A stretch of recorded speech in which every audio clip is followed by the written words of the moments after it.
It was a few years ago. The Charlie Charlie challenge was pretty popular, and of course, my friends and I wanted to try it. It was pretty late, I want to say about midnight. My two friends and I were all sleeping over my one friend's house. I'll call her Eliza, and my other friend I'll call Amy. So Amy and I were sleeping over Eliza's house, and we decided to do the Charlie Charlie challenge. So we snuck downstairs to the basement with two pencils and a piece of paper. We sat at this old table in her basement and sat in the chairs. We set up the game and finally balanced the pencils. Charlie, Charlie, are you there? I asked. Nothing. Of course, we didn't expect anything, Emily jokingly went, Charlie, Charlie, come out to fucking play. After that, the chair was vacant next to us, flipped over. We freaked out. Charlie, Charlie, can we leave? The pencil moved to no. I forced it to yes, and I tore up the paper and broke the pencils. We ran upstairs, locking the basement door. I opened the door and threw the broken pencils and ripped up the paper into shreds. We locked all the doors. We ran back upstairs to Eliza's room and stayed in there. We locked the door and turned off all the lights. We could not sleep. I got about an hour of sleep that night. The next day we went downstairs and her dad yelled. Apparently the basement was trashed. The chairs we sat in were floating across the room. The coal buckets downstairs were tipped over, coal spilled everywhere. We tried to convince him we didn't mess it up, but he didn't believe us, since there was no one in the house besides us, so we had to clean up downstairs. And while we were down there, we all felt very strange, like a negative feeling was in the air. I don't know what the hell happened. If we actually managed to summon Charlie, the lesson here is don't ever fuck with demons, even if it seems as innocent as two pencils and a piece of paper.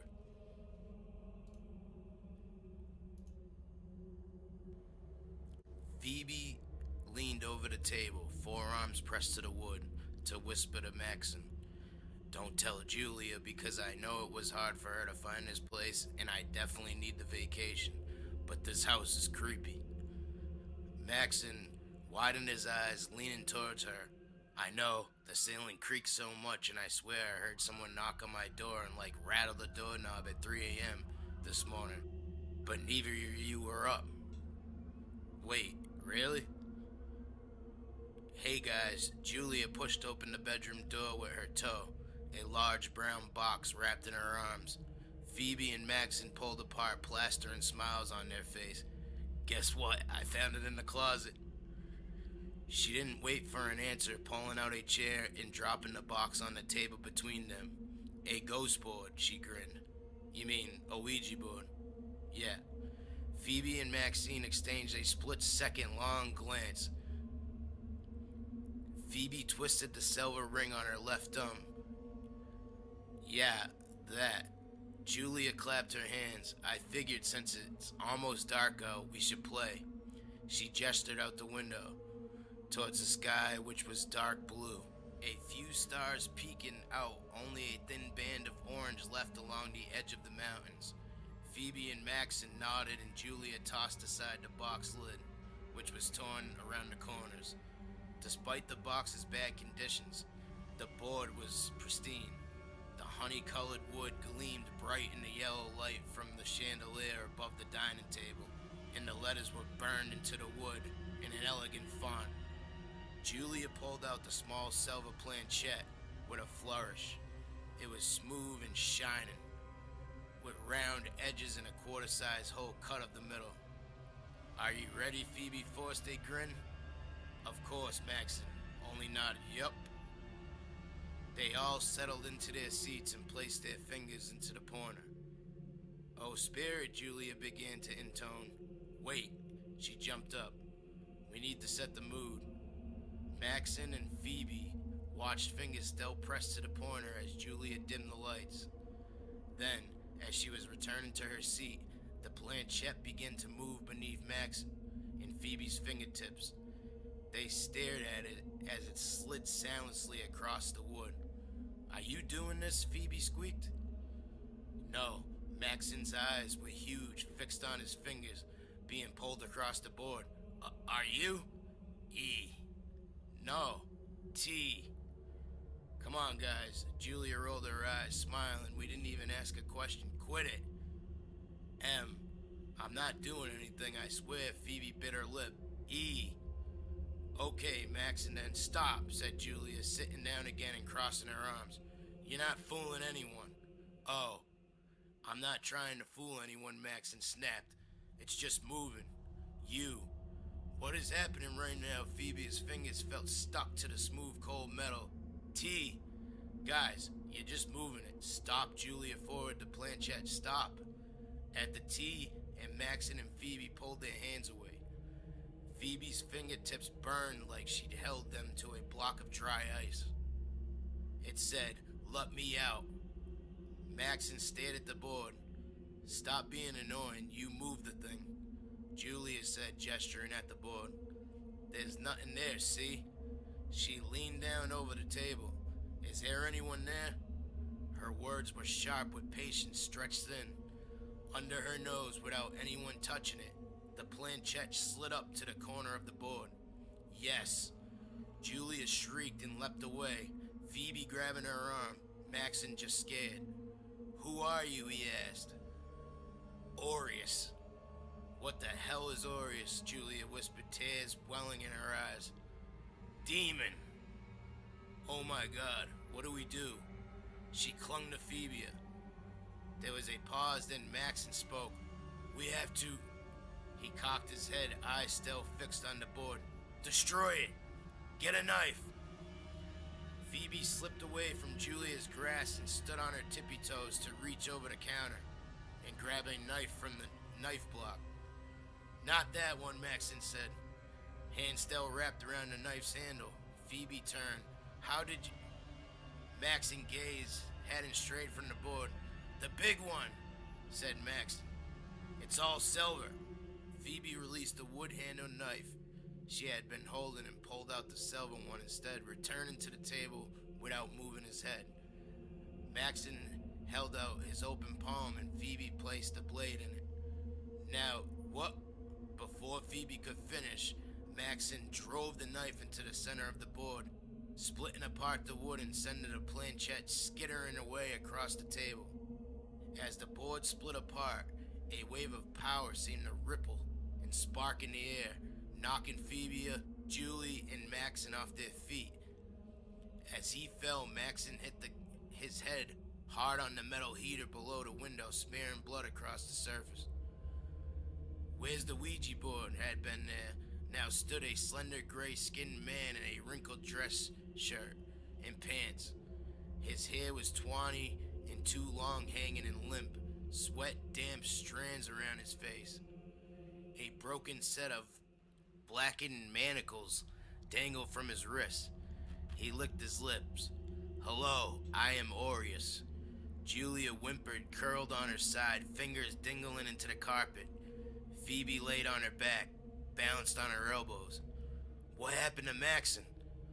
Aureus waved a hand towards where Maxon's body lay prone on the floor, blood leaking into his hair through a gash in his head. I possessed him just to get out. That awful board. He yawned, stretching his arms out in front of him and hopping down from the table. He had broken cuffs around his ankles too, and the hem of his left pant leg was slightly charred. His shoes made a soft thud against the carpeted ground. I promised I didn't mean to kill him, but that heater just happened to be there. He's dead. Julia squeaked as Phoebe snarled, You killed him.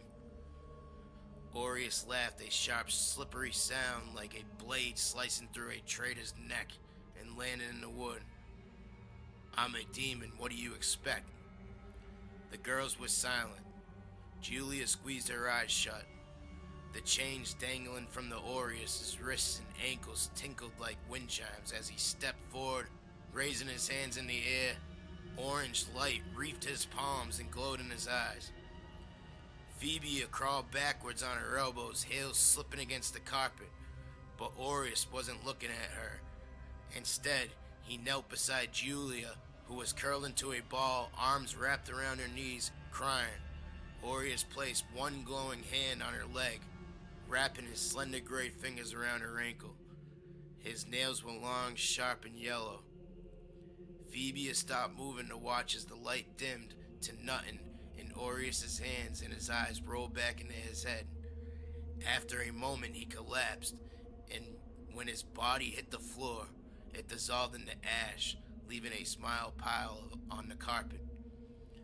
Phoebe heaved a breath. Julia, she reached out to shake her friend's shoulders. It's okay. He's gone. Julia stood, unfurling her limbs in one fluid motion, and Phoebe heard herself whimper. Julia's eyes glowed orange, a cruel smile twisting her lips. She raised her arms and spun in a slow circle. You like my new look? Orius's broken chains dangled from her wrists and ankles, but despite them, in her bright orange eyes, Julia's voice was unchanged, still smooth and sweet. Smiling, she grabbed the knife from where Maxon had left it between the two halves of the Ouija board and turned back to Phoebe, holding it. I'm going to kill you now, she said, and giggling, she lunged and drove the knife into Phoebe's eye.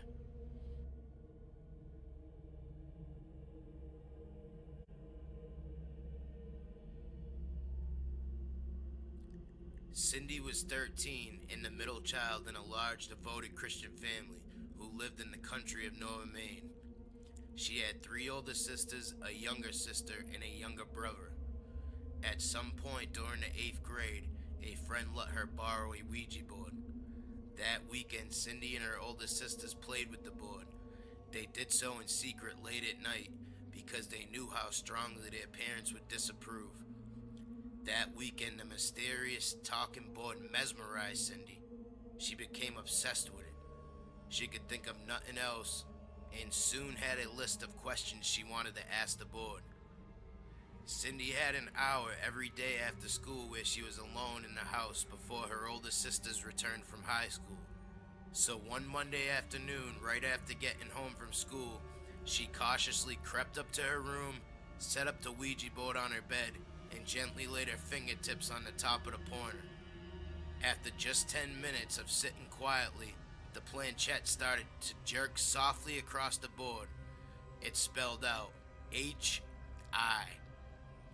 Cindy's breath caught in her throat as she answered, Who are you? Jake. A shock ran through Cindy. Jake was a friend of hers who had died in a car accident in the 4th grade.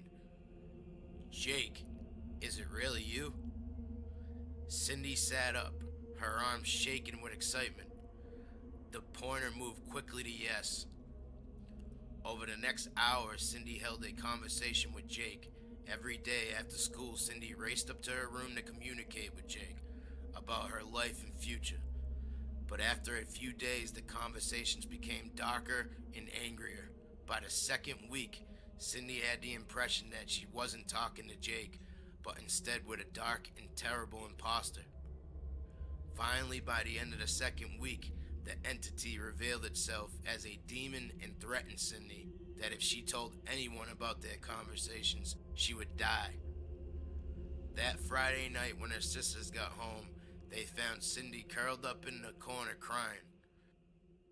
It took a week in a mental health facility before Cindy would recover from the emotional damage that the entity caused her during those fateful weeks.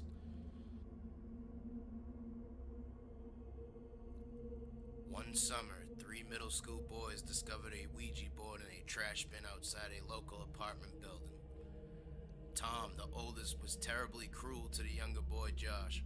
He often punched Josh jokingly in the arm, but so hard that it bruised. Other times he called Josh stupid and other cruel names. The third boy, Chris, remained silent to avoid the abuse. Secretly, Chris and Josh disliked Tom's behavior, but tolerated because they had no other friends. That summer, the 3 boys took the discovered Ouija board to Tom's house, where he was alone most of the time. His father was always working, and his mom had died years earlier. As the three boys sat in the middle of the living room with their hands on the planchette, they grew bored after 20 minutes of waiting. When they were just about to give up, the planchette budged. Finally, it spelled out Getaway. Get away. I live here, Tom yelled. The planchette started moving more briskly in a figure eight. N-O-W. That's weird. I wonder what it means, Chris said, glancing at Tom and Josh. He looked back at the board. Where should we go? Chris asked. I-T-H-U-R-T-S.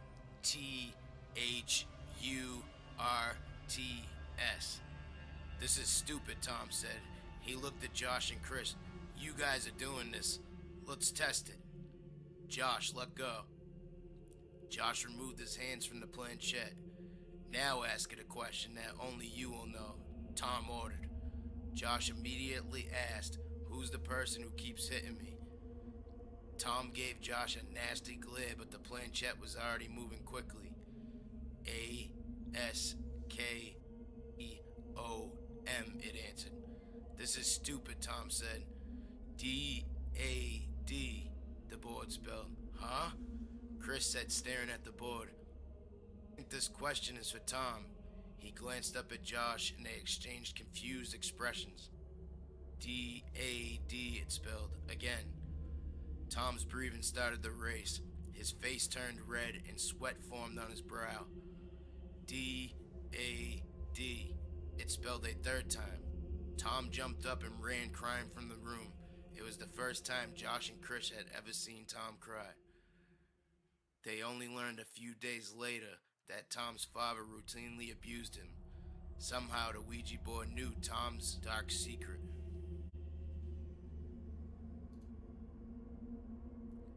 Pam was brought up in a religious family and thought she had a stable life until her mother began to use a Ouija board. Pam had been away from her home for a few weeks, but when she returned, she was shocked at the change in her mother. Her quiet, pleasant mother now seemed scary. Pam's mom had begun to consult a Ouija board. She took the board everywhere and asked the board what to do each time she had to make a decision. Pam tried to fall asleep one night while having a distinct feeling she was being watched. Suddenly, Pam saw her mother in the room, and when Pam complained about her fears and hoped that God was watching over her, her mother laughed and said that something was protecting Pam, but it wasn't God. Later that night, Pam said she heard a party going on downstairs. I looked at the clock. It was 1 a.m, so I got up and went downstairs, peeked around the corner, and the plastic piece on the board was going by itself. Several different voices of men and women were coming out of my mom. Pam found her mother's Ouija board and burned it, but that didn't stop her mother, who bought another board and kept it with her for years. After Pam's mother died, the Ouija board disappeared from the house, but Pam reports she's still being haunted by whatever it was her mother summoned through the board.